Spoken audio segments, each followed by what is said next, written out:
এবার অপু বিশ্বাসের উপর মেজাজ হারালেন অভিনেতা শাকিব খান। কিছুদিন আগে কোরবানি ঈদে একসঙ্গে দেখা গিয়েছিল অভিনেত্রী অপু বিশ্বাস ও শাকিব খানকে। সেখানে ছিল জয়।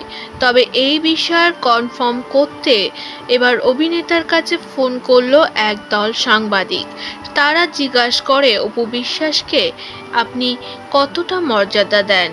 সেই বিষয়ে কথা বললেন অভিনেতা। শাকিব বলে, আমি তো অপুকে স্বীকৃতি দিয়েছি অনেকদিন আগে। দুই ফ্যামিলি সব ঠিক ছিল। তবে অপু বিশ্বাসের চুরি করে এই ধরনের অসভ্যতামি করা একদমই উচিত হয়নি। ও ইচ্ছে করে আমাদের ভিডিও ছেড়ে দিয়েছে সোশ্যাল মিডিয়াতে লোক দিয়ে, যাতে ও সমাজের সামনে স্বীকৃতি পায়।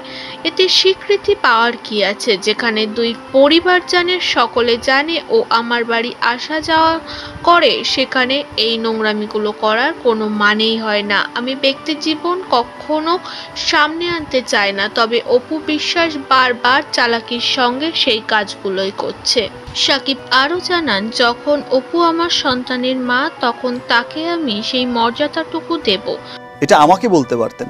তিনি আর স্বীকৃতির যে বিষয়টা বলছে, যেখানে দুই ফ্যামিলি জানছে, রাইট, তিনি দুই ফ্যামিলির আত্মীয় স্বজন জানছে, সেখানে স্বীকৃতির বিষয়টা কি আছে? অ্যাজ এ স্টার তো অনেক কিছুই হাইড করে যেতে হয়। আর যে হাইটের বিষয়টা যেটা ছিল, যে লুকানোর যে বিষয়টা ছিল, সেটা তো অপুর জন্যই। তো সেটা দেখে আসলে আমার মনে হয় না যে কোনো হাজবেন্ডেরই মাথা ঠিক থাকবে।